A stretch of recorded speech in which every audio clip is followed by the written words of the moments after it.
my journey of like coming around to teaching yoga has been sort of this like healing path of living from inside out versus outside in. Welcome back to Full-Time Yoga Teacher Podcast. My name is Reka and I am your host. If you are a returning listener to this podcast, welcome back. I am so happy, grateful, and I don't take it for granted that you choose to listen to this podcast every single week. And if you are a new listener, welcome to Full-Time Yoga Teacher Podcast. This podcast I started almost a year ago, and I have been interviewing full-time yoga teachers around the globe to share their journey of how they got to where they are in their teaching career, what are some challenges and hurdles that they have to overcome to be where they are, and some lessons they learned along the way that they would like to share with listeners. When I first became a yoga teacher, I kind of went straight in head first, becoming a full-time yoga teacher. And that's been an amazing journey, but also a challenging journey because I wish I had a podcast like this to listen to when I first started out as a yoga teacher. So I could hear other stories and journeys of full-time yoga teachers who's been doing this for many years and who's been doing this successfully, because I wasn't sure in the beginning if being a full-time yoga teacher was possible. But that's why in this podcast, I highlight and interview different full-time yoga teachers and share their journey. So people listening who are yoga teachers or who is thinking about becoming a yoga teacher, or maybe who is thinking about becoming a full-time yoga teacher, can kind of get an idea of what it's like to be a full-time yoga teacher. I do interview teachers who are not quote-unquote full-time yoga teacher. They might be part-time, they might be in transition phase of their lives, or they used to be a full-time and they are no longer full-time. So I try to interview different yoga teachers and their journey, because I think we can learn so much from their journeys, and we can also get inspired by different journeys. And I also want to highlight that there's no one right way to be a yoga teacher.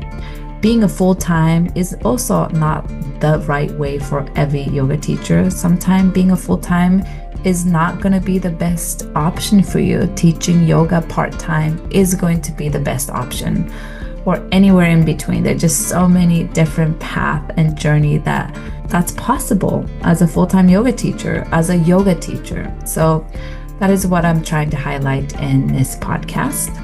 Some of you know that I've been training for a full marathon. I have a full marathon coming up in February of 2025, and I've been training for this full marathon with my sister, and I just finished week 10 of my training out of 20 weeks. So the training is 20 weeks long, and I just finished week 10. So I am halfway point of full marathon training journey, and this is going to be my first full marathon. I have run about 4 or 5 half marathons in the past, but it's been a while since I was a regular runner. So it's been a fun challenge, adjustment to my schedule, because running programs takes a lot of time in your schedule to make sure you're doing all the runs. And I'm doing a hybrid program, so I'm also lifting weights as I'm running to prevent any injuries. And it's been a rewarding,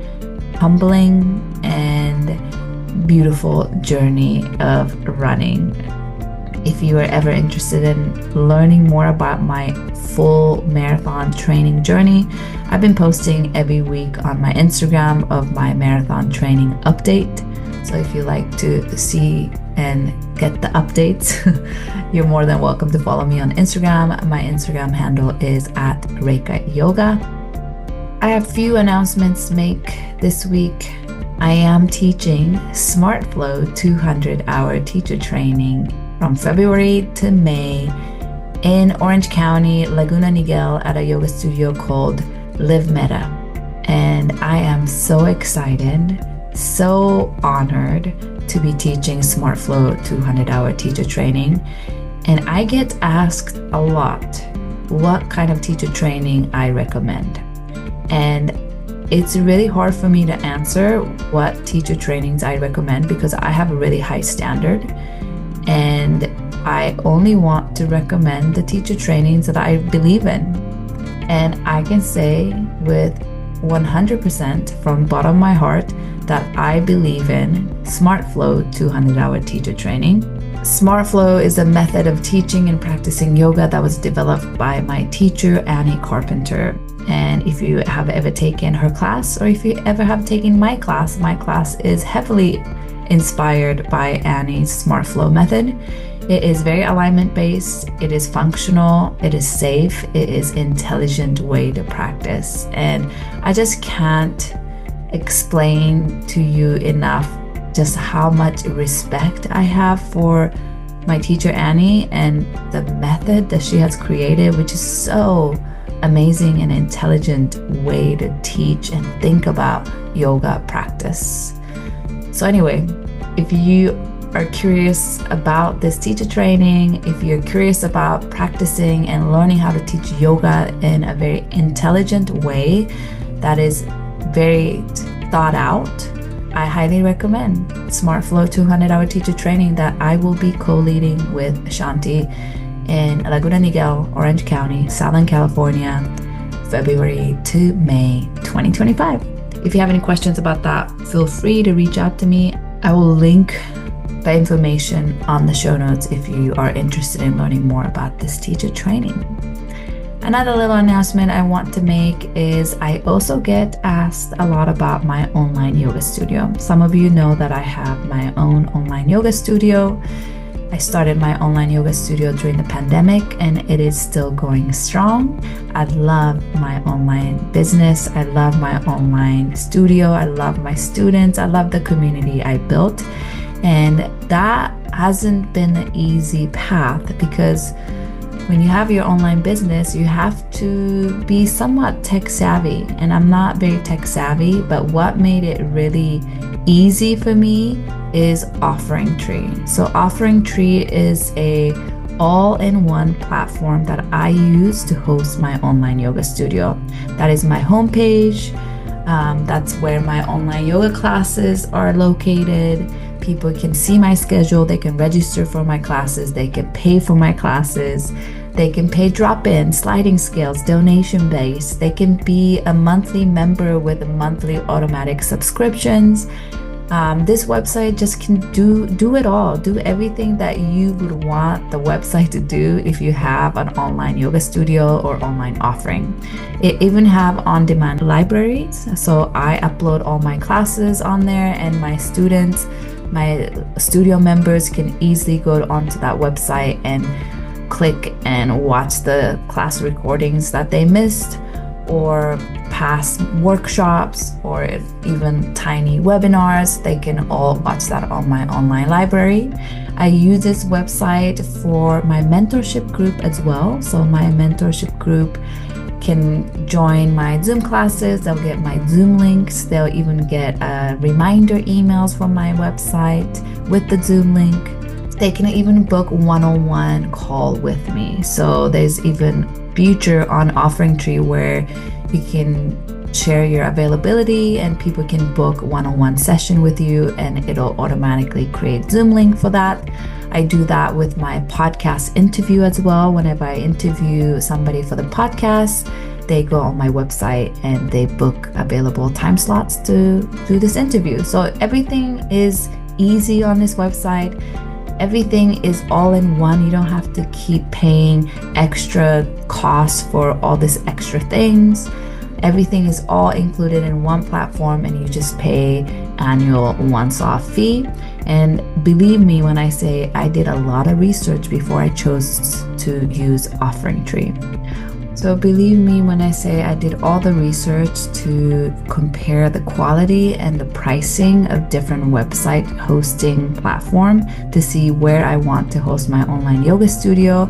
And by far, Offering Tree offered the most, and it was the most affordable for what I was looking for as an online yoga studio owners.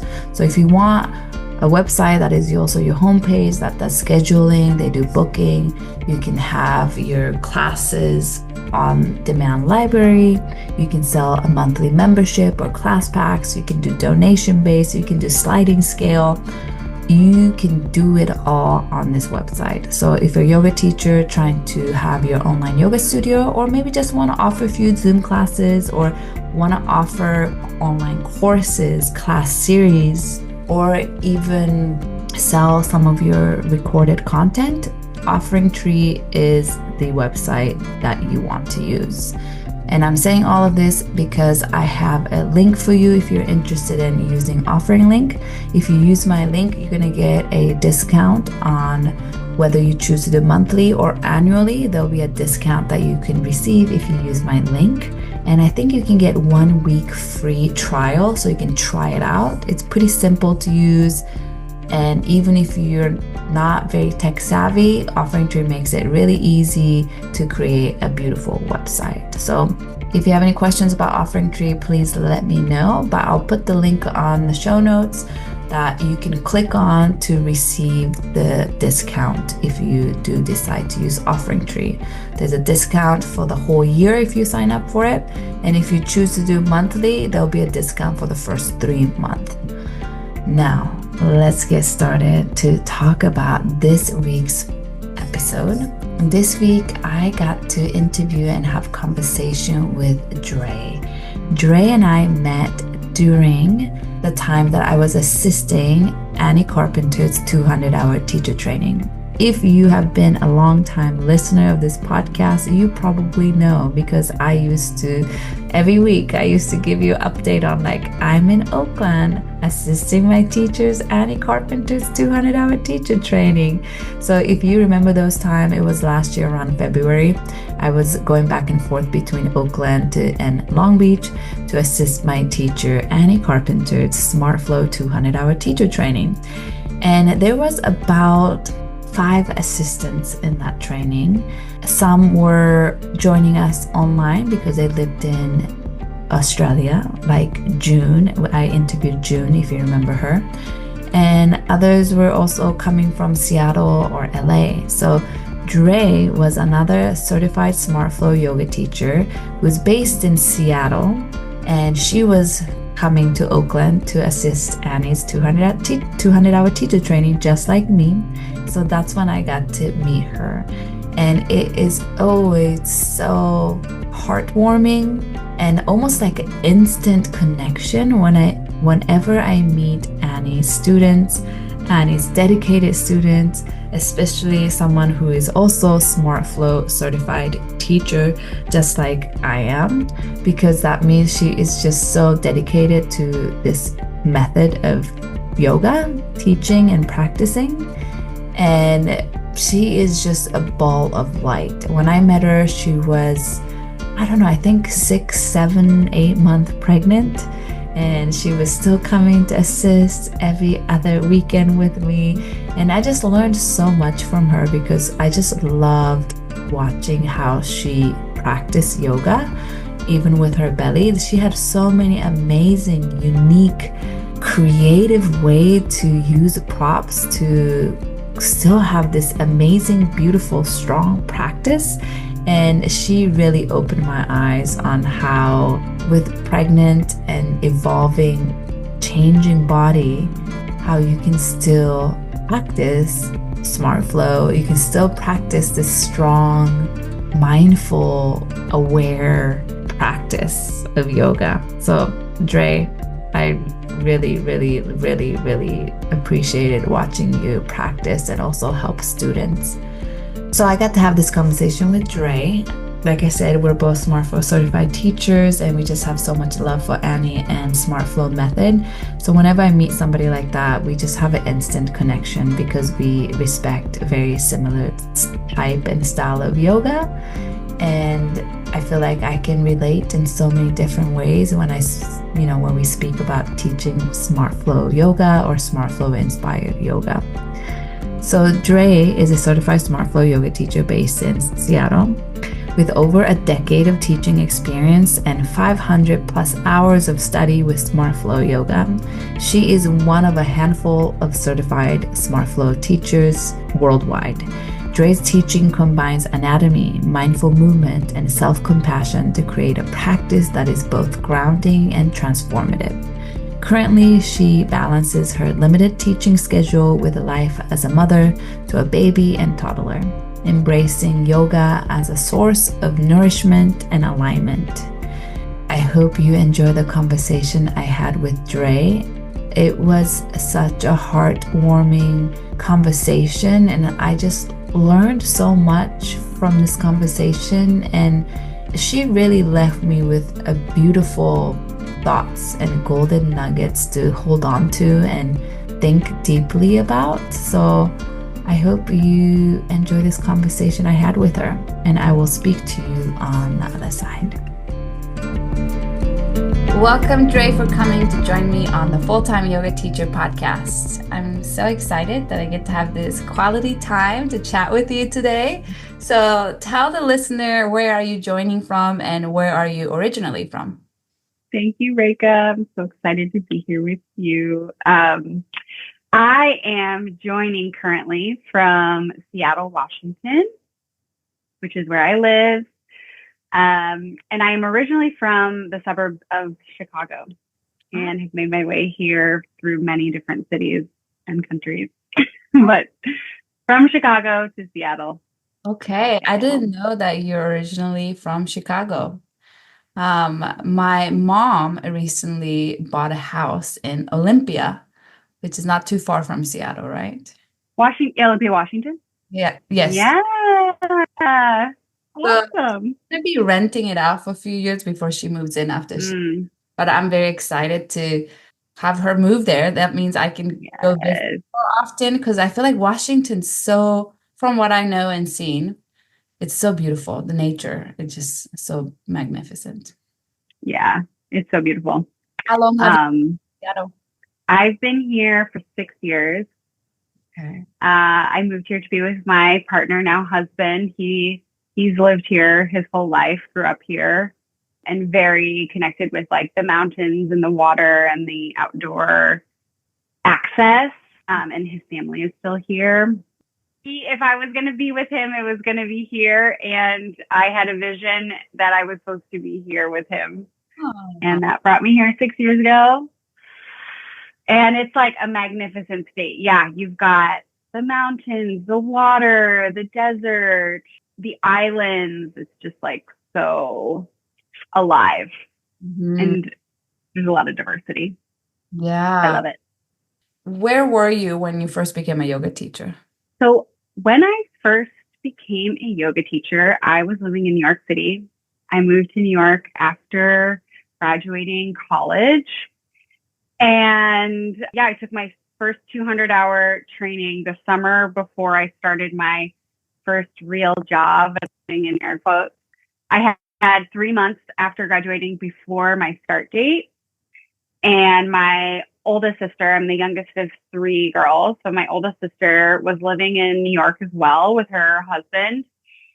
And she kind of encouraged me to make good use of that time. Like, you're not going to get 3 months off to this kind of freedom and space, you know, based on where she was at in her adult life. So, you know, if you want to learn something, like, this would be a great time to do it. And yeah, the first thing that came to me was I should go learn how to teach yoga. That might be a great job when I'm a stay-at-home mom and I want to work part-time. Like, that might be a cool thing to do, was sort of like, you know, 22-year-old me thinking like 15 years down the road. And so I found this studio called Sonic Yoga that I was mostly just looking for a training that was in New York and that like was happening over the course of the time that I had, right, between May and August or whatever it was. And Sonic Yoga had this intensive program. It was like a month-long intensive. It was in Hell's Kitchen in Manhattan, so sort of right near the theater district. And I remember calling, like I had practiced yoga before, but I didn't know enough to make a super educated choice beyond those parameters that I just mentioned. But I just felt this soul connection and like kind of lit up inside that, yes, I need to go do this thing. So I went to a month-long intensive in-house kitchen in New York, my first time in New York. And I was sleeping on my sister's couch in this tiny apartment. I had to like make my bed on the couch every night and put it away and slide my suitcase underneath, and So it was the most amazing time. Yeah. you living in New York at the time, or did you just go there for the teacher training and stayed at your sister for during? I was going to be moving. I was moving there, but I wasn't going to be earning any money while I was doing this training. So my sister let me stay at her place rent free before my job started, and I could like start paying rent because obviously New York is an expensive city. So it was sort of like the on ramp to my time in New York. Mm-hmm. What was your major when you graduated? I studied chemical engineering, and I listened to your podcast when you were sharing your story, and you had talked about being a sociology major. And yeah, I remember taking a sociology class my junior year and loving it and calling up my mom and being like, I want to switch my major. Da, da, da, da, da. I didn't. But yeah, the sort of the long story is like, I love figuring out how things work. And like chemical engineering was that for me. Like, let's get to like these really granular components of how things are made, how like, I don't even know, just sort of like this chemical biology world. I loved science. I was really good at math. And part of it was that I wanted to be employable by the end of my college career. My sister, the same one who was in New York, graduated like at the end or at the beginning of the financial crisis with like an English major and had a really hard time, like kind of finding a job. So I think part of that was that choice. But my journey of like coming around to teaching yoga has been sort of this like healing path of living from inside out versus outside in. So some of those like earlier choices of, yeah, I loved math and science, but it was a lot more about like what's expected of me, what's going to like reflect well on me, like what do other people want for me versus what do I want for myself. So thank you for sharing that. That's so deep of inside out versus outside in. I love that. And when you took this 200-hour teacher training, it was 1 month intensive, which is also, I also did 1 month intensive as well. Was it a vinyasa-based training? And did you enjoy your 200-hour experience? Yeah, it was a program run by, her name is Lauren Hanna, and she was one of like Shiva Ray's main students from that time. So it was a prana flow inspired teacher training. Can you tell the listeners and myself, because I don't think I understand it, what prana flow is like? Yeah, great question. It is, how do I even describe it? It's just very fluid. It's constant movement. So finding these like pulsations of movement within a pose. It's not very static. Like I kind of spend, it's sort of the opposite of hatha, if you will. Like you're constantly moving within the pose and then between the poses. I would say, yeah, like just kind of more creative vinyasa. Not that other aspects are not creative vinyasa, but it's just very fluid, very like about moving and generating like that Shakti prana life force. And yeah, that's what I would say. Yeah. But I would say, yeah, like that's the main teacher. One of the leaders was Lauren, who was sort of a student and practitioner of Shiva Ray's, which is the prana flow side. And then the other teacher, Johanna Bell, main teacher, came from also vinyasa, but more like kundalini and some of these other, different elements, I guess, coming through. So Yeah, that sounds like a nice fusion of 200-hour teacher training with different styles coming in. And did you enjoy it? And also, did you feel like you were ready to teach after that training? mm, I loved it. I felt like it was such a warm, vibrant, nourishing community and experience to dive into, especially in a city like New York that can be like intense and harsh and, you know, just challenging to feel connected. I mean, you're like, there is an intensity to the city, you know what I mean? So I loved this, like, it felt like this, like, yeah, safe, nourishing cocoon on the second story little space. And I loved the physicality of it. I loved the consistency in the intensive program, like these long morning sweaty practices. And then just like the feeling that you felt like after that Shavasana was so amazing, right? And then it just felt like just getting into that rhythm of the training, like, yeah, the intense morning practices, getting to know the little neighborhood. You have little rituals. I would get this like chai tea. I would go to the Amish market, and just the diversity of people, like all walks of life.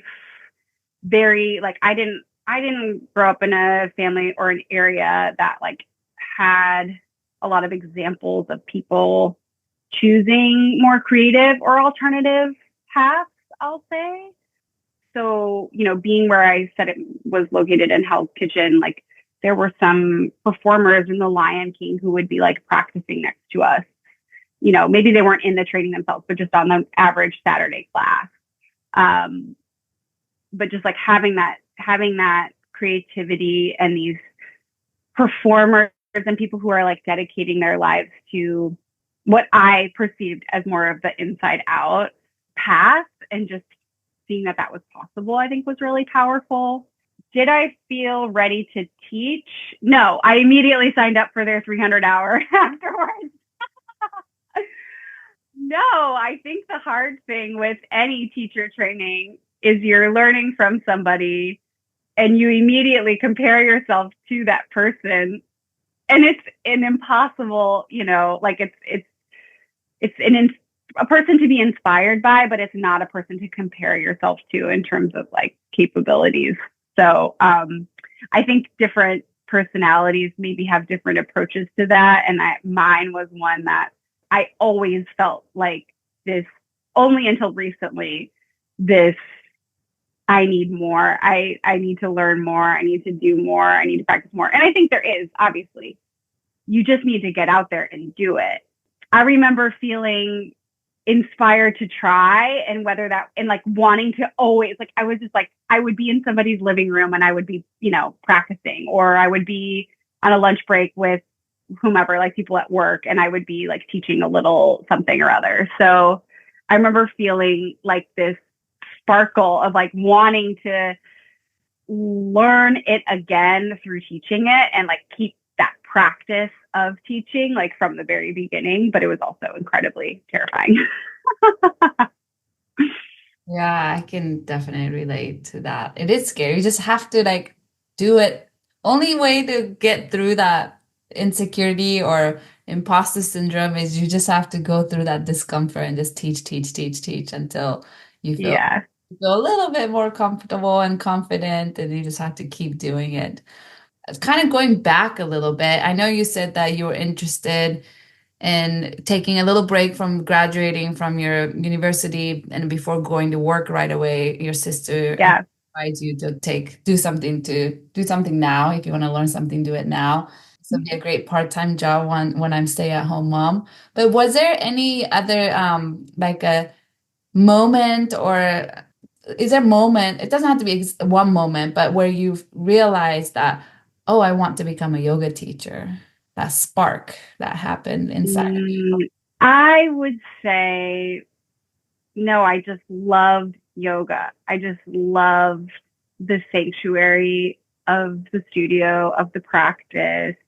It felt like coming home to myself, and I love learning. And so for me, the teacher trainings were more about learning than I want to become a teacher. I think, and we can get more to this, but that has been a struggle for me throughout this season of since that first training, and doing it in a way that's like authentic to me and not trying to be somebody else or not trying to be what others expect of me, even in the yoga teaching room. But it was actually Annie in her mentorship a few years ago. And this is well beyond, well past my first time, like my first training, because I have been teaching throughout this whole time.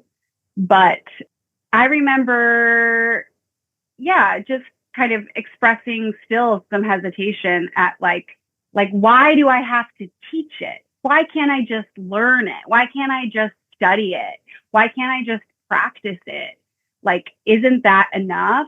And not that that's not enough, but she reframed teaching for me that like, you have to share it. Like, you just have to share it. You know what I mean? And beyond that, I think what struck a deeper chord with me is that teaching is the highest form of learning. And so you're going to learn something best if you can confront the discomfort of the imposter syndrome of, can I do this? Of, should I do this? Does it matter? And push through that. And if you digest what you have learned in a way that you can communicate it to someone else and see if it lands, like, that in it of itself is the highest form of learning. So it felt like something I have to do as a way of giving back, as a way of sharing what has been so like profoundly healing on so many ways and so many levels at so many different moments of my life. And do it from this way of, there's something in it for you because you're going to learn it better. You're going to learn it differently. You're going to learn a new element of it. And along the way, like, learn these other skills that are teaching yoga, which is different from practicing or learning about yoga. Wow. I love what you said, is that the most profound way of learning is to teach. And I'm like, wow, that just like blew my mind right now. So thank you for saying that. That's a great reminder for all of our teachers, especially I think me and you, we both love learning so much that sometimes I had a similar thought of like, I'm not, because I love learning so much and love taking trainings. And sometimes there was a moment I wondered, like, wait, do I love teaching or do I love being a student and learning? Like, which one do I love more? And I don't think I have to choose one, but I love what you said of like, teaching it is the most profound way of, and that kind of like, well, in my mind, I feel like I can have both and relate to each other and feed each other. So thank you for saying that.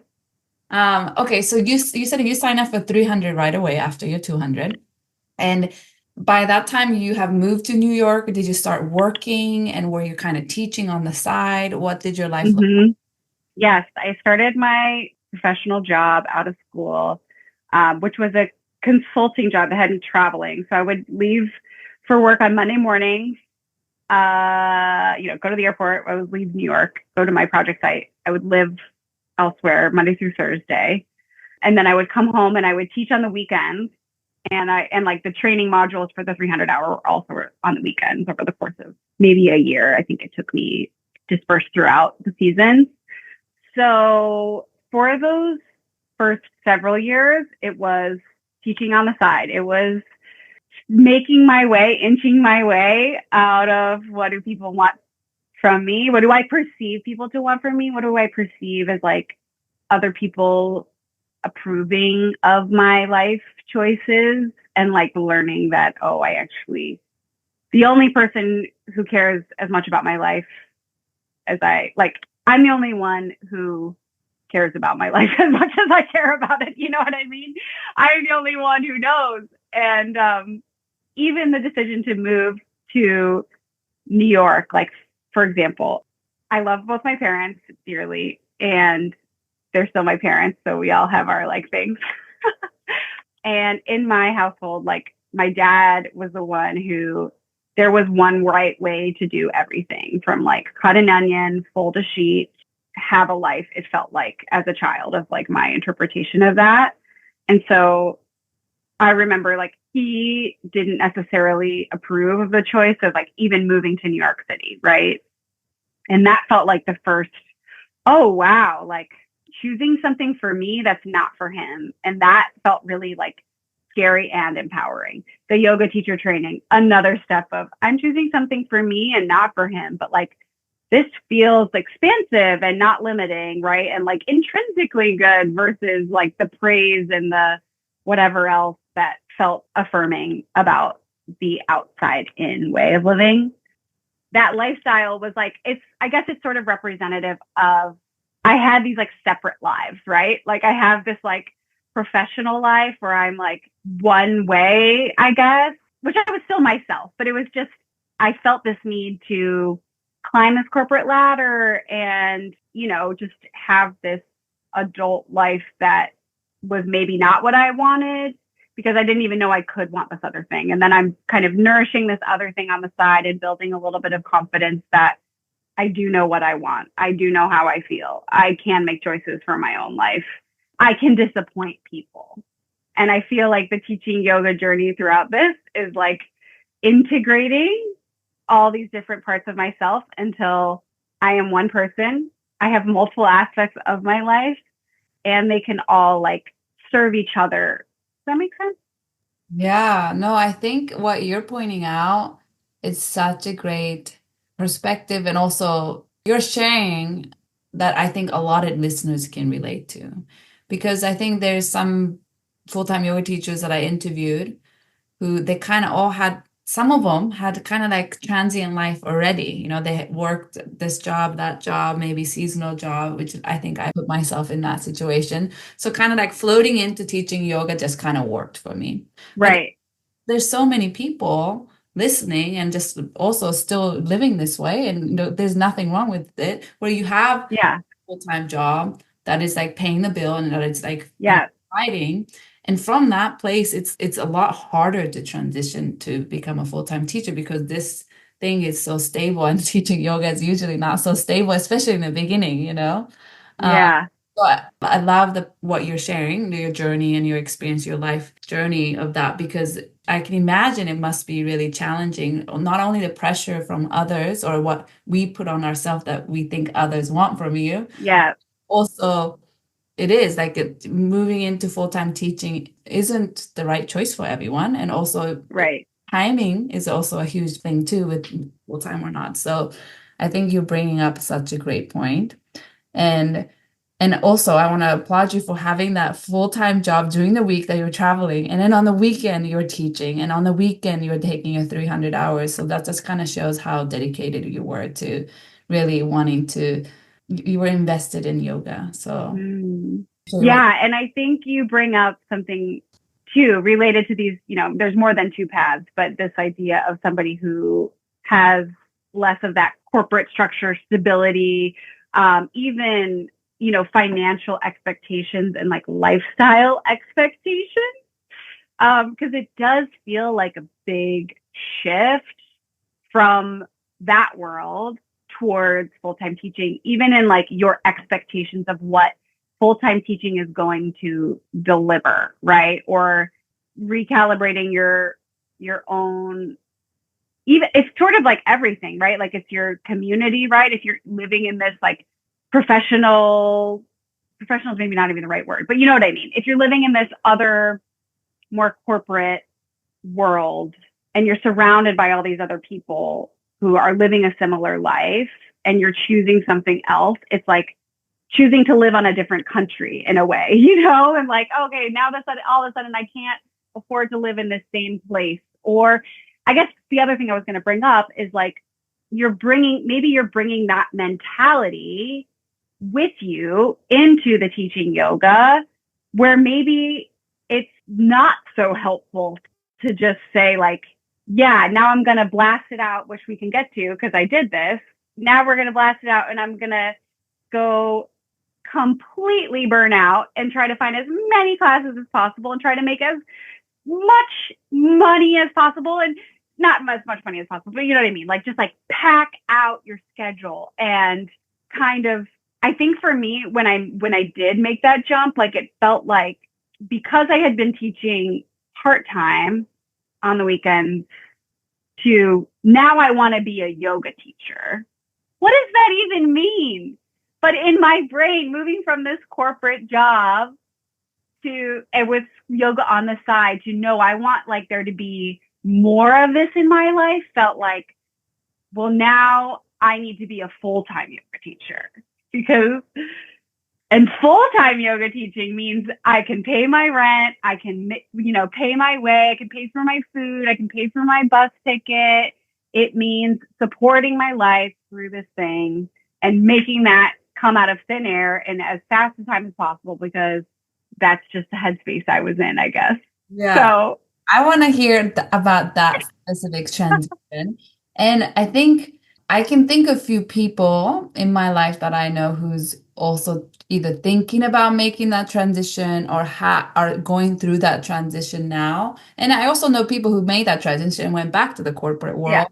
I also know people who left the yoga world. And one of the teacher that I interviewed early on in this podcast, her name is Callie. She was a yoga teacher working full-time, crazy hours, so many classes, managing studios.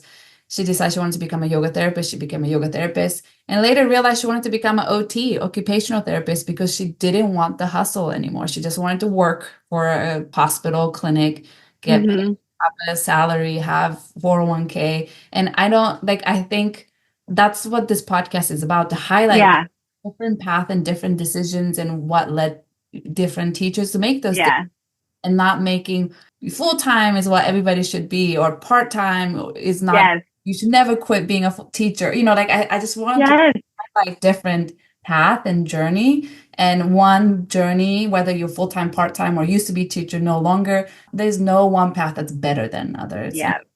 So that's the importance that I want to highlight. And I think I don't want this podcast for listeners to feel like I'm trying to advocate full-time teaching. I'm also trying to advocate how hard it is, and maybe it's not the one because it's not the glamorous path. We might see the glamorous side on social media, but that's usually not the case with day-to-day yoga teachers you meet. So I want to hear about this transition. So it seems like you did make that big transition, leaving the corporate world to become quote unquote full-time teacher. So how did that go for you? So by this point, this is now several years later, I'm actually living in Australia. I'm living in Sydney, Australia. And my corporate job enabled me to move there, which was amazing. And I got to study abroad there while I was in school. And I remember that place in Sydney giving me this like glimmer of hope in a way, because I felt a lot of pressure in college and life, like we've sort of already talked about. I'm not going to dive in even more to that, but it was a stressful time, right? And I went to a competitive school with a bunch of high performers, and just, I guess when I went to Sydney that first time, I remember, you're right on the ocean. It's like amazing, beautiful beaches, and like the coffee culture is amazing there. And people just seem to have like good work-life balance. Like it's not the same hustle like it is in America. And I remember seeing this man who was a barista making coffees, and he seemed, maybe he was like 35 or something. Like he was like my age now, but I was like in college at this point. I'm, 19 or 20. And I remember just feeling such a breath of relief, like it's going to be okay. Like this man is making coffee for a living. He looks so happy. He's living in this beautiful place. And again, this is my perception of him, but it was just like a deep exhale. Like, oh, if this engineering track that like is so freaking hard and I don't love, but I have the discipline to follow through on, like if this doesn't work out, I'm going to be okay. I can make coffee in a beautiful place and have a good life. Just seeing us being in a place that had some different values was incredibly refreshing. Okay. So fast forward, I'm working in a corporate job. I was in consulting. I've since moved to Chicago. and got a different corporate job, and this different corporate job helped enable me to move abroad. Part of the thing with the corporate ladder, which I always found really frustrating, was like I never had a vision for what I was like working towards. I was like, as long as I'm learning and like being challenged and feeling like I'm relatively engaged, that felt like a win. But I never had ambition to become something. And I remember having a conversation with my boss in Chicago, and it was sort of about this. And we had offices all over the world. And so I said, oh, I would love to work in a different place. That would be my ambition. Like, it would be great to transfer offices. And little did I know, 6 months later, that opportunity came. So I got to move to Sydney with a stable job and get to know this beautiful place. There were a few other transitions during that time, but I'm in Australia for about 2 years. And, you know, again, I hit this moment where I'm like, well, now what? Like, where am I going? What am I doing in this world? This office that I worked for had they were big on employee benefits, and they had this like gym and yoga classes during the workday and showers and this smoothie bar. And Reika, like, I was a hard worker and I did what I needed to do. But every free minute I was in that yoga room working on my press handstand, signing up for training, leaving early to go to my yoga class, making a smoothie, like in the, like I was just filling my cup and like finding these things that lit me up. And there was a studio there that was, I don't know who started it, but the woman who was sort of running the programming actually came from YogaWorks and was one of Monty's students. Her name is Noelle, and she still lives there. And so there was this like group of studios across Sydney in a few different neighborhoods. And that kind of became my home studio while I was living there. And who shows up for a training but Annie Carpenter? And I don't know Annie by this point, but I am starting to feel this like, I'm not going to stay in this corporate world right now. This isn't really working. And I remember like signing up for her training, like sight unseen. Like, I didn't know anything about her. I just knew that she was a teacher's teacher and that Noelle spoke highly of her. And so I signed up. I'm pursuing permanent residency in Australia because like the visa situation is changing for expats. I was on this work visa. That was the hard thing too with that teaching while I was there. I'm in between jobs trying to pursue permanent residency. So I changed corporate jobs to try to get to permanent residency so that I can get to this freedom to teach. And meanwhile, I'm like getting ready to start this training with Annie. And I'm like, I'm not going to stick around for this job. I'm not going to stick around for permanent residency. I'm going to quit right now. I shift my visa to a working holiday visa so that I can teach in Sydney for 6 months before moving back to the States, which I do. So, and then decide to, move to Seattle to be with Tim. Sounds like, oh my God, I love how you tried living in Australia, but you're still in that corporate world.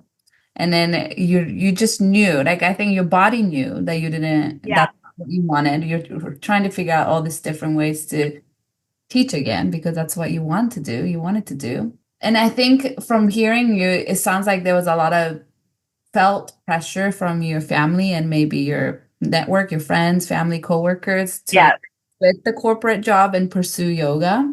So 2 questions for you. First one is, how was that workshop you took with Annie in Australia? And you didn't know her at all then, and you just took this training. So what was your impression? How was that experience of training with Annie?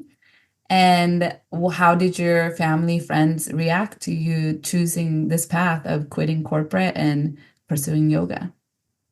The training was shockingly shocking. It was shockingly amazing. It was her Sama Sadhana module. I think it was like a 75-hour, 300-hour module, right? Because I'd already done my 200-hour, but it was my first time with Annie. And as you know, your first class with Annie is unlike anything else. And she's in the room. There's maybe 25 of us. It was so wild to be practicing this thing that I have a fair amount of experience with. By this point, I'd been maybe practicing for 10 years. Okay. And I've been like teaching for 7. Still a newer teacher, but like not brand new, you know, like, and yes, it wasn't full time that whole time, but I've had a consistent practice throughout that time and some experience teaching. So I'm in this first morning practice, which I, as you know, I love of all the trainings. I love the long 2+ hour practices. And I think it was, maybe it wasn't this first day, but one of them was one of the movement principles, which listeners will know about if they come to your 200-hour training next year, is on the arms. I was having these like aha moments of, whoa, like these familiar forms, I'm having a completely new experience in my body of. I feel a sense of, Annie's presence as a teacher felt so integrated. Like she walks the walk. She teaches what she practices. She does her best to check the ego at the door. Like she's not trying to become this superstar, right? She's just an insanely dedicated practitioner of the asana practice of yoga and also the philosophical side of yoga in an integrated way that felt really like true to who she is. And I don't think I've had a lot of amazing teachers, but none with the same sense of like, this is what this can do for you. This can help you come home to yourself, like integrate, have this like integrity of like values and action and speech, and also just be really freaking smart and safe with the body, because let's be real, which I think is something that's sort of missing in what I see the average yoga training, including, you know, mine, which I felt was really great. We're teaching people physical postures and practices and like this knowledge of the body and like the way of like really honoring that the body needs to be safe. We need to be educated about this body if we're guiding bodies and help people find a sense of safety. That's not looking a certain way. It's finding like what's right for them for right now. So I didn't know all of these things that were going to come out of this thing, but I just felt like, oh, wow, like this is a different kind of teacher and I'm learning new things about my body. I'm learning new things about this practice. I don't know what the hell she's talking about, but I want to learn more through that training. Yeah. Amazing. Sounds just like Annie. And also, I remember feeling very similar to taking Annie's first training. It's like, oh my God, like I want to learn from this person. Like this person is walking the walk, talking the talk, has such a dedicated, committed practice of herself and the way she teaches. And yeah, definitely like you explained it so well. And yeah, definitely awed and amazed by quality teacher Annie is, you know, and I think it's rare to find a teacher like that. So when I found her, I'm like, okay, I'm gonna keep following her. I'm gonna keep taking her classes and her trainings. I want to learn from this person. So I love how you explained it. Okay, so tell me, how did your family, friends react? Well, I think this distance between like just physically having the Pacific Ocean separate us was very helpful for me in processing a lot of this, right? And just generally building a boundary that I needed to explore and kind of build confidence that my life was mine and not my family's. Because I don't even know that they reacted in any negative way. You know, I think a lot of the story that we build up in our heads is really like a story. It might not even be reality, right? Like what we fear will happen, what we fear somebody will say is often not what they actually say or what they actually do. So I don't remember. I mean, I remember feeling a lot of acknowledging that it was a big choice, but I also felt like more confidence that I was experimenting. I was going to leave. It was going to be there. And as we'll I don't know. I guess I don't remember feeling any, or maybe I just didn't let it in. I don't know. I don't remember feeling a ton of pushback. And by this point, I feel like my circle is sort of shifting, right? Like I'm choosing these different people, like I'm meeting people in this training. I'm like, I had built this community of people that I was practicing with at the studio. Like I was starting to sort of like unhook from this other web of values and like hook into my own. So it didn't feel so scary. And I had built up some reserves, right? Like I had savings from these jobs. I had ways of like kind of softening the blow of that shift that felt supportive. Yeah. I love that you said you have built this network of people around you during that time in your life that align with your values and who supported you and who were also living probably true to themselves, that you like Yeah. you were unhooking yourself from that corporate values. So you were able to teach for 6 months in Australia before you moved back to Seattle and start teaching. Yeah. Tell me about teaching full time or teaching in Australia and then that transition back to the United States. Yeah. It was amazing. It was like one of the happiest times I can remember, like I remember, like I said, so I had been practicing at this place. So it wasn't kind of starting from scratch, even though I was sort of like building a teaching thing from scratch. But it felt very like things were just flowing, right? Like the opportunity just came. Somehow it just felt like it all worked out. I was predominantly working for that. Well, I guess it was a couple studios, but I was like taking the bus to my different classes. I was riding my bike to some other classes. I didn't have a car, but I just loved it. Like I would teach 6 a.m. classes. I would teach evening classes. Like it didn't really matter. I was just sort of in that honeymoon phase, I guess I'll say, of teaching, where again, I had like a little bit of experience, so it didn't feel so scary. I had this like new inspiration from this Annie training too. And then I had these opportunities that just like came to me. I would take the sub opportunities. I was mostly just teaching public classes in corporate yoga. Ironically, I would like teach for my old employers, which was kind of fun and kind of weird. But it felt more valued. Well, I didn't know what the American market was so much. I mean, I guess I did from my time in Chicago and New York, but it felt like yoga teachers were making more money per class in Australia than I remember in the States. And that turned out to also be true since moving to Seattle. So it felt supportive. Like it didn't feel like you were, I don't know, making minimum wage, if that makes sense, which it can maybe sometimes feel like a super grind, right? Yeah, it felt supportive. It obviously lifestyle needed to shift and simplify, but like I loved that challenge. I remember like the constraints create opportunities for you to get creative and to like find new ways of meeting needs with different resources. So I remember just loving that. Yeah, loving that time.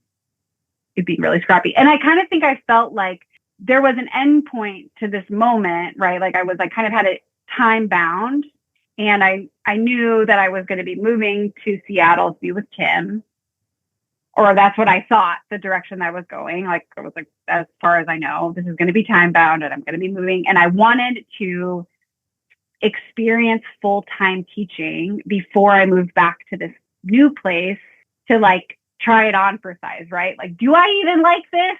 Am I even good at this? Is this what I want to do? So I felt like I got that experience, and it felt really fueling and fun and yeah, challenging in many ways, but like mostly it just felt like, oh, how refreshing. I love to hear that. And I love how you said like things were just flowing, opportunities were coming, and you were able to, you felt like you were working a lot and teaching a lot, but you were also able to teach enough classes to feel like you can live and sustain. And I think I also share some of my experience in my other podcast of like when I also made that switch to become a teacher. Not to say I was making a lot of money, but it felt like it was flowing. Life was flowing, and I was living my life in the current of the flow rather than fighting against it. Yeah. I love hearing that you also felt that way when you also started kind of pursuing that path of teaching yoga. And okay, so now you've moved, and then you moved to Seattle, I'm assuming, and then you kind of Yes. start all over again in a new Yeah. city, the yoga teacher. So how did that go? Yes. That was really hard. It was really, really hard. I didn't have, I had Tim, but I didn't even know where I wanted to practice, you know? And I remember having Annie, and she had a student, one of her, students who was obviously also a teacher, and he owned a studio. So that was helpful for finding some threads, right, of like continuity, I guess. But Seattle, like I've moved in many cities in my life, and I feel like it was the hardest place to move to feel integrated. But it also aligned with like so many other life changes. Now I'm living with Tim. I moved in with him because that was a way that I mean, it was just what we were going to do. We were going to just try it out. But that was challenging, like personally, right? To like kind of shift to being, I didn't have, just all those changes involved with moving in with a partner for the first time, being in a new place, not having the community, not knowing where you're going to practice, and then having to like build from scratch. So I felt and it was challenging for me to feel financially dependent on Tim, which I was in that time, right? Like in that shift, like that was really hard for me. So I think that added pressure to this transition of like building this business, but it also added fuel, like it was motivation. But I hustled. I went to studio owners classes and asked to audition. I would get, take any stop opportunity. I was teaching from 6 a.m. to 8 p.m., which was maybe the same spread, but it felt different. And I'm getting to know these new places and new communities. And I was teaching at a lot of studios. And some of them, were multiple locations of the same brand, but others were just different studios, and they were all over. And so it just felt like I was trying, I had this like scarcity mindset, I think from the beginning that was different than in Sydney, and felt like I was really like grasping and the opportunities did come, but the per class rate was lower. I'm sort of now trying to teach more of like SmartFLOW influence, but ironically, my only experience with Annie was in these advanced trainings.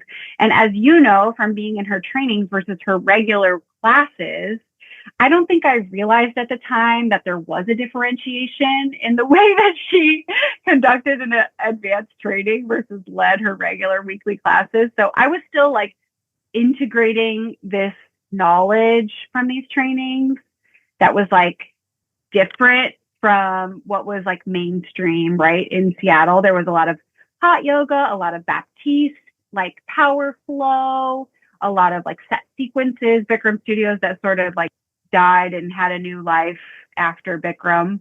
Not even a lot of like Iyengar or Hatha or like other styles. It just kind of felt there's these other popular styles, and then there's me coming in trying to teach something that's new to me, but is, just the SmartFLOW way. Like once you learn a new style, it takes time for it to integrate and feel fluid.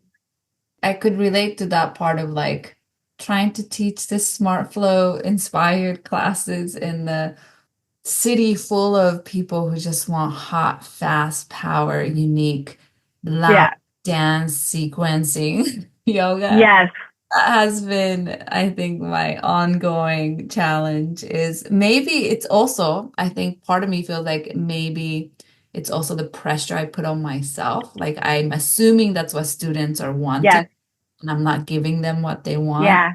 Or I'm trying to sprinkle in, and I don't know, that's still is a challenge. And yeah, that's definitely a challenge for me too. And I'm sure other teachers can maybe relate to it. Yes. And I think it's hard when you're new to an environment, right? And like, it's hard when a studio, like, cause I think that I'm still finding my way. And I think only in the last couple of years I feel like I've solved, even in the last maybe 18 months, have I felt like I solved for what we just talked about. Like, oh, I can just offer what I offer. And that's actually going to be better than me trying to please or meet the expectations of who's coming to the class, because it's going to be way more sustainable long term, right? And yeah, just being able to, but anyways, I feel like part of that is hard when these studios have these personalities and the studio owner is like trying to be a business person and have this like continuity of like what their product is and what the vinyasa class is. And, certain chains of studios are like lean way more into that than others. So right now I'm teaching at a studio that I feel like is the opposite of that. It's like one of the first places where maybe it's just me taking the pressure off, but also we all are so different as teachers that it feels like I'm never going to teach the Kundalini class, so why would I even try? And they're never going to teach the SmartFLOW, so why are they trying to be something different? Like, we get to be celebrated for who we are and bringing something that is the way we practice, right? Like, the way you teach is the way you practice. And having more alignment with that has felt really good. And I think the more I've come to trust for the last 7 years, and for the foreseeable future, SmartFLOW is my way. It is my way. And it's helpful to have a boundary. It's helpful to not try to be a million things. And when I keep coming back to that, like, that's how I want to practice. So that's how I want to teach. It just feels a little easier. Mm-hmm. But you have to go through the performative aspect of, gosh, the playlist alone. I'm like, the second I was able to ditch that, it was like freedom. Some people love making playlists. That's great. I am not that person. I would waste so much time and energy. And then somebody shows up and you're like, oh no, I'm using the same one, or I played this song. Like, what am I going to do? And I feel like this gets to teaching yoga is its own practice, right? Like, you have your practice of yoga that you like is your asana practice or your meditation practice or your pranayama practice.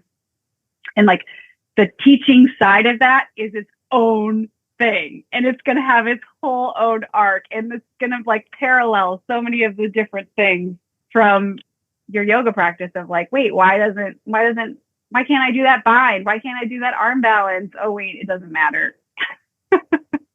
I just had a baby. No wonder I can't do a handstand, Yeah, thank you for sharing that. I love all that you said about like, this is how I'm going to teach it, and kind of letting go of the pressure to please others.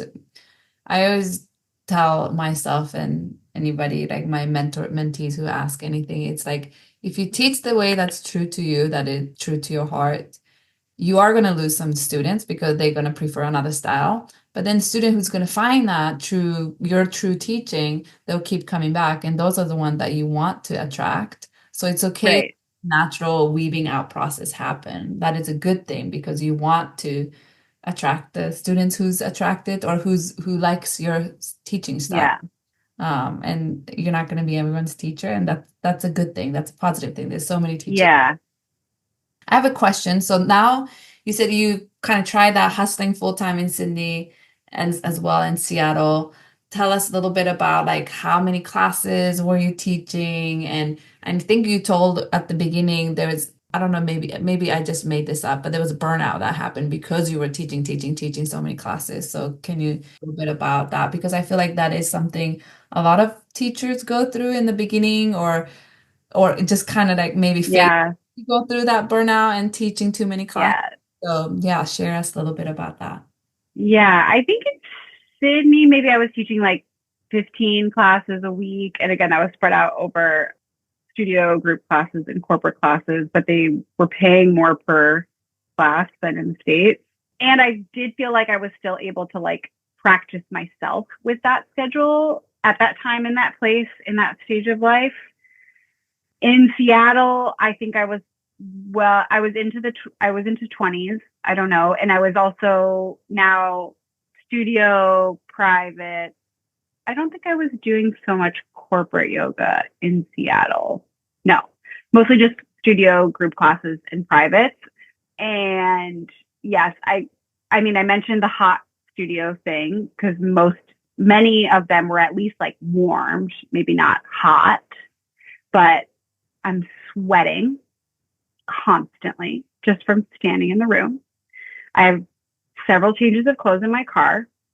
Some of these studios have showers, right? So I'm like showering. My hair is constantly wet.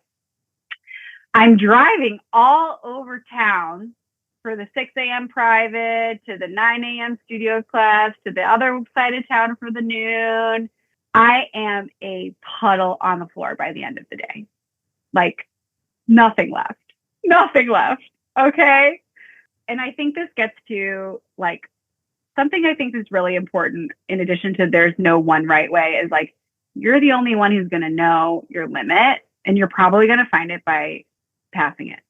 By like passing this, running the red light and being like, oh, that was back there. I got a ticket.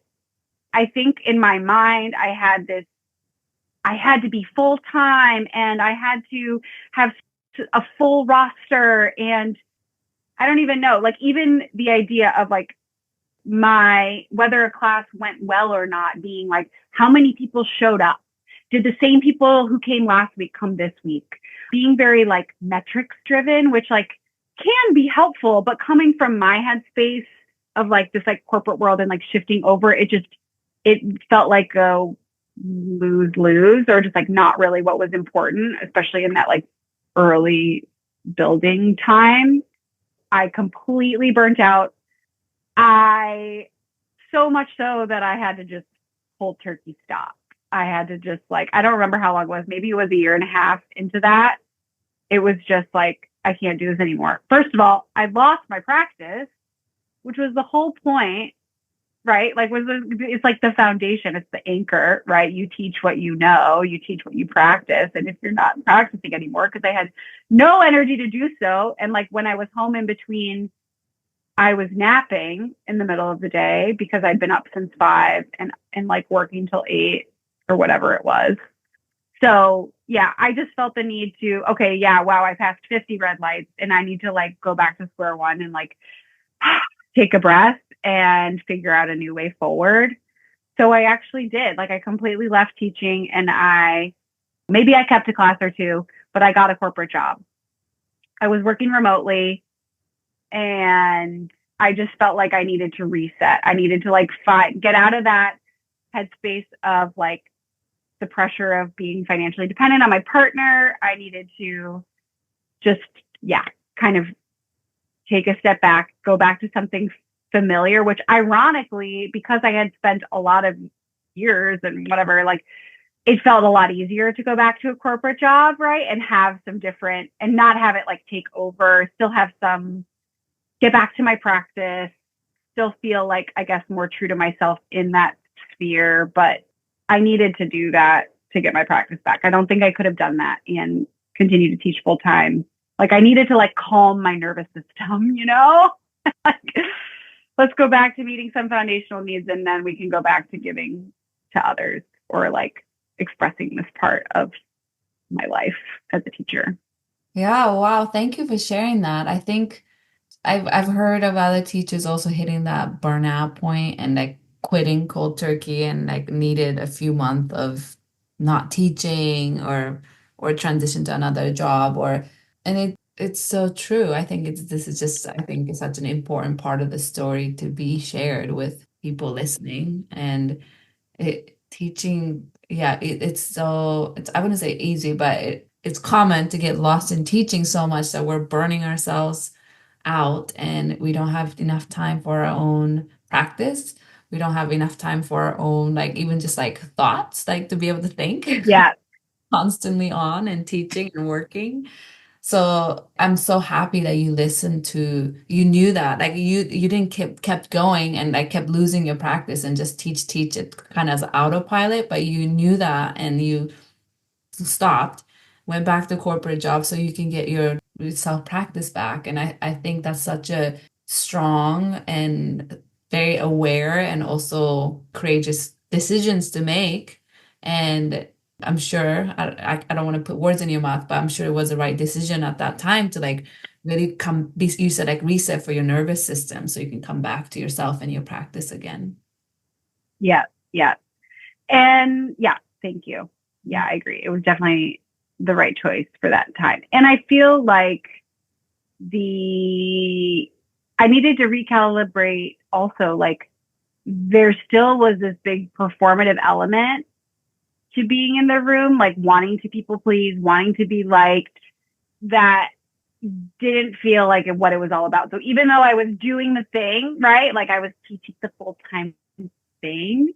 I was a yoga teacher. I could tell people that was my job when I was in the room. Not every time, because there were good moments and things that felt like authentic and true. But like the general theme was like, wait a minute. It's not like what you do, it's like how you're doing it, you know? And then tell us what happened after you went back. Okay. So then I went back to corporate world, which was fine. And again, you know, helpful for that moment. I start my family. We get married. I get pregnant. And I have my first child, my son, Tanner, who's turning 3 here soon. And meanwhile, I've just sort of like decided that I don't need yoga to be my whole life. Like I love learning. I can go to training and I can practice, and my corporate job can like support that. I don't have to teach, right? Like, or I don't have to teach full time. I can teach on the side. I can teach a little bit here and there if I want to, but more so I can do what I love at this point, which feels like studying and learning and practicing and letting my life, my other parts of my life, like serve that, and that serve my other parts of my life. So I start my family. And like throughout this SmartFLOW, you know, I pretty much dedicated my path of study to SmartFLOW since that first training with Annie. And I think seeing some of her longtime students came to Sydney as well for this training, and like even seeing them was so inspiring as like an intermediary, right? Of like, here's Annie who's been like teaching and practicing for decades and decades. Here's these other teachers who have been studying with her maybe for a decade.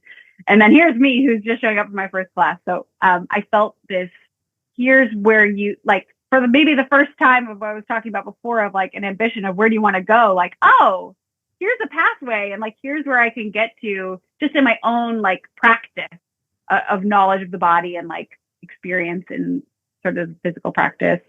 So I dedicated to just studying with her and studying the SmartFLOW method.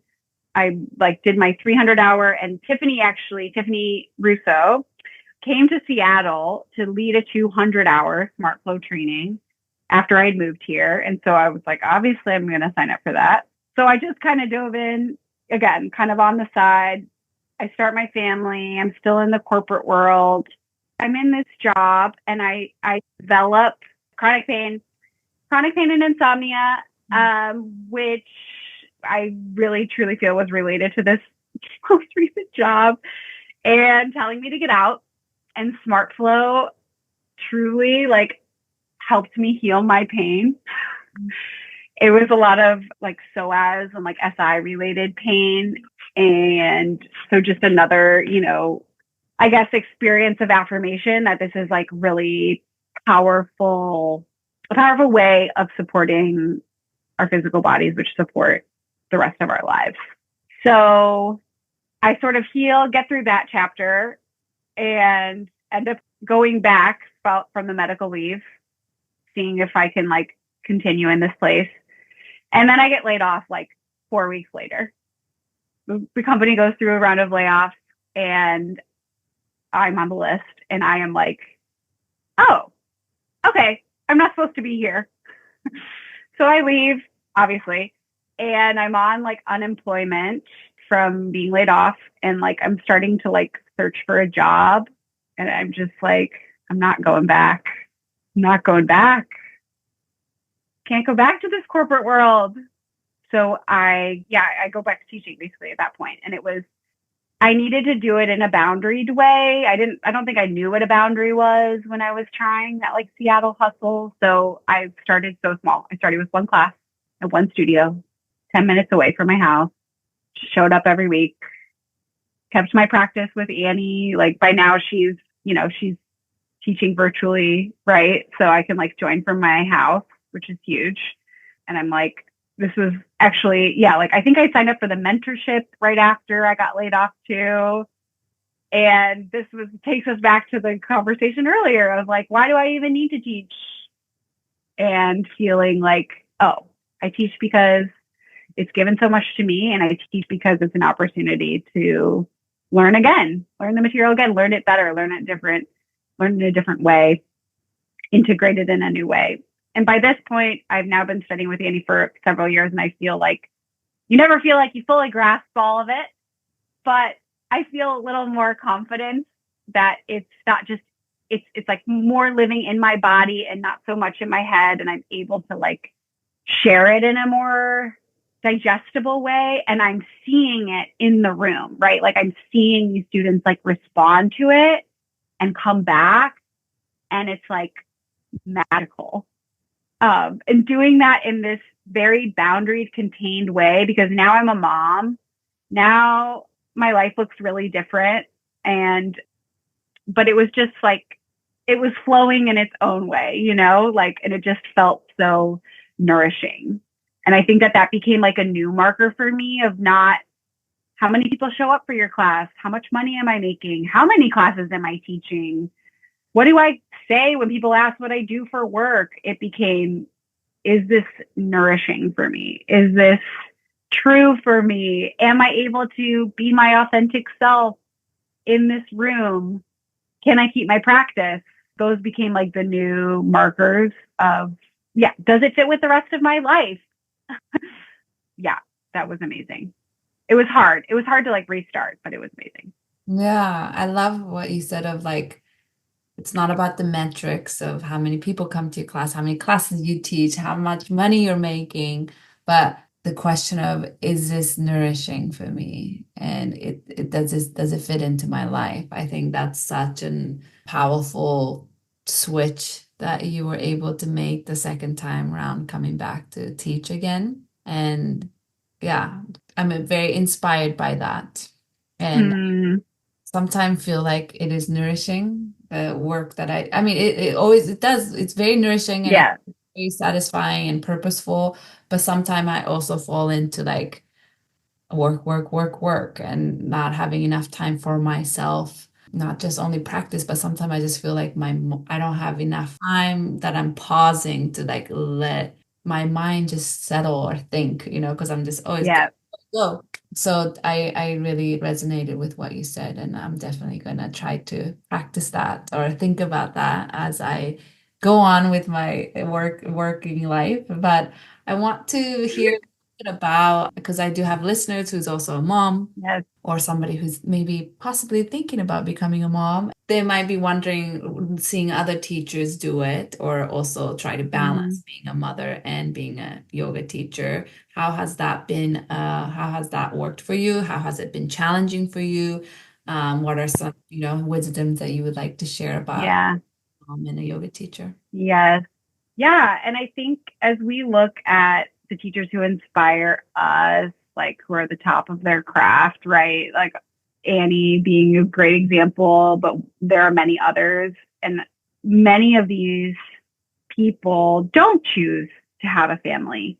And that's a choice, right? Like it is a choice for some, and some maybe it doesn't, maybe you wanted to or whatever. And there's no one right choice for anybody, right? Like it's a right choice for you. There's no one right choice to have kids or to not have kids, I believe. And I think I always knew that I wanted to be a mom. I knew it was an experience that I wanted to have. I was fascinated in my 300 hour on the prenatal module, and just the whole, it felt like the first time that season of life, that capacity was like really celebrated, was in this yoga advanced training, which was kind of crazy, but like just wow, what these bodies are capable of. And it felt like an experience I wanted to have in this lifetime. Even just like if I was a surrogate, like going through the pregnancy and delivery felt like something I wanted to do. But no, I knew I wanted to have a family, but we in the yoga world, like I don't feel like there's a lot of examples of people who have both, right? And you mentioned one, so I know that they do exist. I think there was something in me that was just a perception because you don't see it that, yeah, I don't know. Can you do it? Is it possible?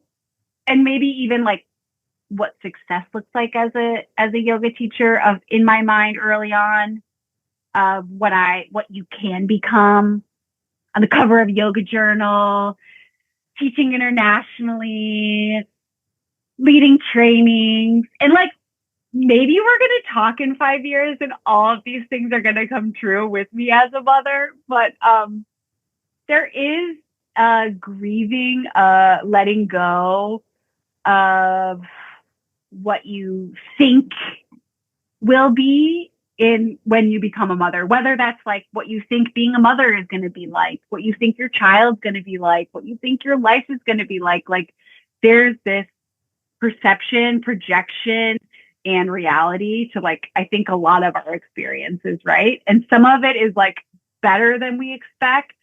And some of it is not what we expect in a disappointing way, or just in I didn't realize I even had that expectation. So I think for me with teaching, some of it was, I didn't even know I had this expectation of what I thought this was going to turn into. And now motherhood is in some ways getting in the way of that. And I remember feeling, like I'd already had my son when I like gone back in this boundaried way to teaching. So in some ways he was helpful in like not letting me run all those red lights, because they do put this like structure and groundedness in like these daily things and these daily rhythms that need to be tended to, right? They're just like this, they are a grounding force, having children in your life and being responsible for them. So I think he was helpful as like, I'm not going to do what I did before because I am his mother. When I got pregnant with my daughter, she's 7 months old now at the time of this conversation, I felt a sense of loss of like, oh, like things were going so well. I was progressing. I was evolving. I am feeling spiritually fed and nourished. And like, I'm like on this path of like, whatever I'm becoming, I don't know. And now I feel like even though I want this family and I want it in this way and I want this baby, like we're taking a turn, we're going a different way. And I think the reality or my experience of pregnancy is like, and motherhood, so much of your energy is already spoken for. Like the early days of being pregnant, I think, are the harder than the later stages of being pregnant. But like your capacity, my capacity was so much less than it was before I was pregnant, which was so much less than it was before I had children, right? So you're just kind of shifting what you even have to play with to put towards this other thing that you love. Not to mention your physical practice has to shift daily. So I think it's like, it is the most powerful teacher, and it has absolutely made me 10 times a better teacher than I was even 3 years ago before my son, or 5 years ago when I was whatever, you know what I mean? Like it is, and it's really freaking hard, and it's not looking like it would have looked if I didn't have a family. Yeah, that's what comes to mind first. I need to take a breath, and there's going to be more I have to say, because I think I mentioned this before, but I feel like walking this path of practicing yoga, deciding to also walk the path, for better or for worse, of teaching yoga and having that be a practice in itself, the path of being a parent, all are melding into this one pathway of living from the inside out for me. And I feel this huge sense of peace of like these big chunks in my life, my family, my personal practices that keep me grounded, which are mostly the yoga practices, and this thing I get to do, which is also share this and work on the skill of being a teacher. all nourish each other. They're not in the same amounts of energy or time or, I mean, I've had to completely shift my headspace around my worth being tied to productivity and dollars that I am contributing to my family's bank account. We've had to completely, like change what your values, I guess redefine your own value system, right? That's not tied to even the yoga world or even this like capitalist hustle society that we live in. It's like, no, inside out, what matters? Are you nourished? Are you fed? What are your needs? Are they being met? How are you able to meet the moment where it is?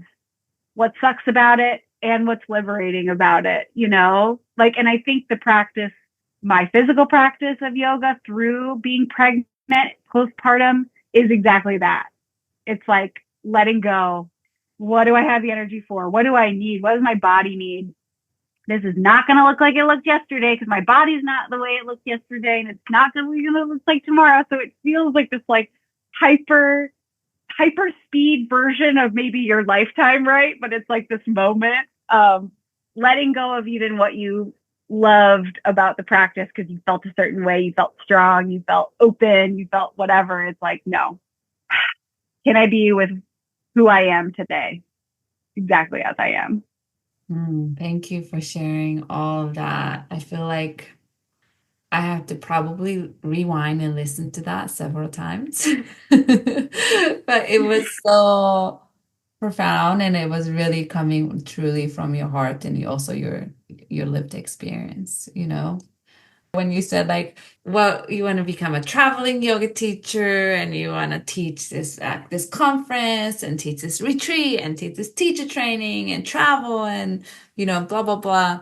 And that obviously, like you said, like it's not going to be that path, at least for now, when you choose to become a parent and go through that path as a yoga teacher, you might have to slow that down a bit or take a different detour, or maybe you're living another path. And like you said, there's a lot of letting go and like surrendering. And it's so beautiful what you said. It's like that's the yoga practice. And that is like I've heard, I don't know because I don't have children, but I've heard other teachers say is like they say 6 series or yeah, they said the 6 series is becoming a parent. Like that's the most challenging part of practicing yoga is to become a parent. So I'm sure like you're living that and you're feeling that and you're practicing that every day. And I feel like that's why I need to go back and probably listen to that part a few more times for me because I'm not there and I'm not there maybe yet. And a lot of beautiful things that you shared there that I really, really appreciate. And I think hopefully listeners listening some people might really be able to relate with you, maybe because they are also a parent, or maybe they know they're going to be a parent, or maybe they live that part, their kids are already. So I think that's such a beautiful point, experience, and wisdoms that you just shared with us. So thank you so much for sharing that.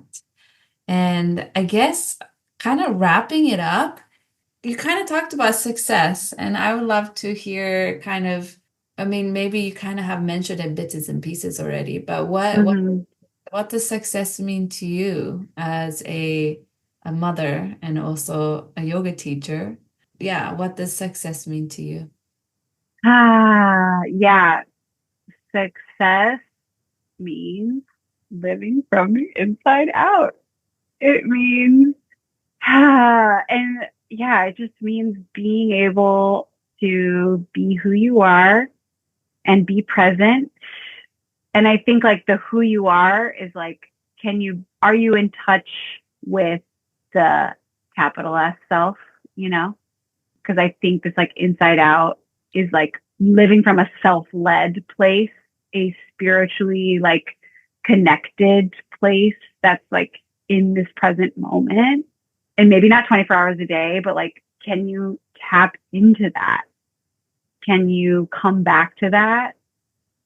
Can you let go of your faults and embrace who you are right now.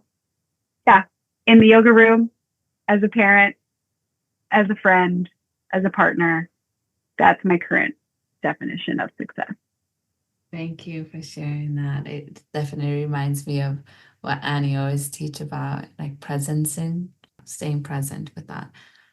And where do you see yourself going in the future? Is there any goals related to being a yoga teacher? Where do where do you see yourself in the future? Where do you want to take your team? Yes, I have goals, and I don't really know. I don't have I guess right now I feel like, so my son is 3, my daughter's 7 months. I'm giving myself grace that like, this is just a time of intensity with building my family. That's more important than building my yoga empire. And just, I guess my goal is to continue to be like true to my capacity, right? Like only let it grow as my capacity grows and as it fits in, as it is nourishing. Yeah, I think, yeah, long term, those same things we talked about, leading retreats in beautiful places, leading SmartFLOW trainings. But I think more near term, it's like really building community in Seattle. Yeah, I think there was a lot of, we didn't really touch a lot on this, but like there was a lot of, like, it's taken a long time to feel like this is home. And I think like the yoga home element of that is still growing. And I think all that I've learned and evolved through the experiences that we talked about today, like, are only serving me to like step into that community building role in a more like authentic and sustainable way. But yeah, I feel this, like I've been like excavating internally, right? And like in my little nook of my cocoon of my family, and I'm ready to like grow beyond that and embrace and build and nourish my community here in Seattle. Yeah. And I have no doubt that you will be probably, I feel like you will be the SmartFLOW teacher and everybody knows about. It's like, okay, she teaches SmartFLOW, or you teach different workshop or trainings, SmartFLOW trainings there. Is there anything else that I didn't ask, or anything that anything you want to leave the listeners with? Any last thought? Anything you want to lead, questions that I didn't get to ask? I just want to thank you. This has been so fun. Obviously we've met through Annie and at trainings, and both assisted Annie's 200 hour, which was the first time I met you in person, but I saw you on, Annie has a model on her hybrid classes, which are live stream and in person. And so I don't know, at least a year before I met you in person, it was like, I knew you and I know your hot bod, sorry, and your beautiful home. Anyways, it's been so fun to like just look at, even in the last year. You started this podcast a little over a year ago, right? A little less than a year ago. A little less than a year ago. Oh my gosh. And I only stumbled upon it a couple months ago, maybe. And it's been, I guess the other thing that I was going to say related to this is it's felt like community building. Part of being a yoga teacher is a little bit isolating. Like, you're in rooms with people all the time, but you're not, unless you're friends with a bunch of yoga teachers, it can be isolating. I've had the experience of it being isolating. So I feel like this is a really valuable offering to build a sense of like kinship and like, I'm not alone and I belong, even across time and space. So thank you for doing this. Thank you for sharing, for giving your energy to putting this out there. Thank you. Oh my God. I was very excited to meet you when we met during the 200-hour teacher training. And, it's so funny to hear that, you saw me demoing for Annie for like a year before. I can only imagine myself like struggling through all of our classes. Like all this like back bend and handstand. And I just remember like just trying to push through and struggling through it. Yes. Oh my God, I feel bad that this recording is being left and sent to so many people. But it's been No, it's so amazing. nowadays now we're both taking Annie's class together at the same time on Zoom, which is really cool to, Yeah. to just know that, you and probably so many other people from all over the world is practicing together at the same time. Yeah. It is wonderful. Okay, so tell the listener how they can find you, if any classes that you're currently teaching in Seattle, or any, I don't know, social media or online website, Yeah. any upcoming offerings, anything like that. How can they? Okay. You can come to my one regular weekly class, Sunday 10:30s at the Heart Center. I'm hoping teaching that class forever, but it's so fun. Otherwise, you can find me on AndreaPavela.com. That's where I'll list some stuff.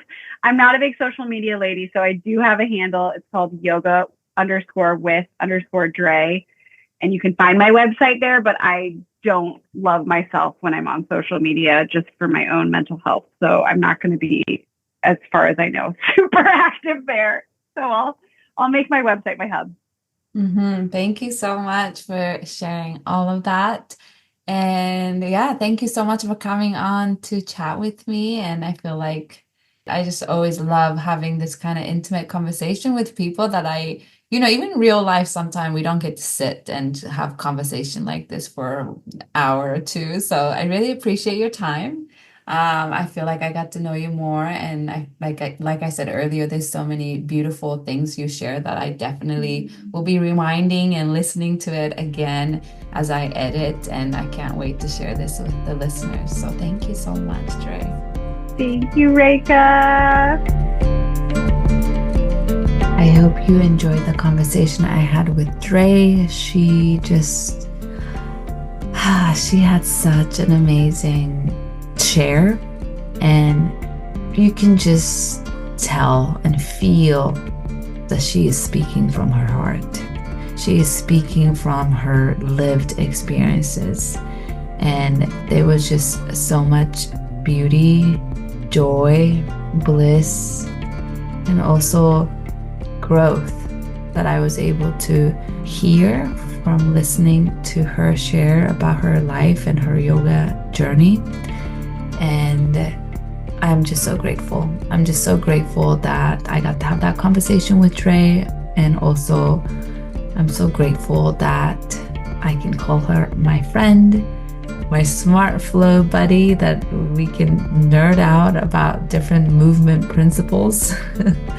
So thank you, Dre, for coming on. I really appreciate this conversation so much. And I'm so glad that I get to share this with the listeners. So that is it for me now.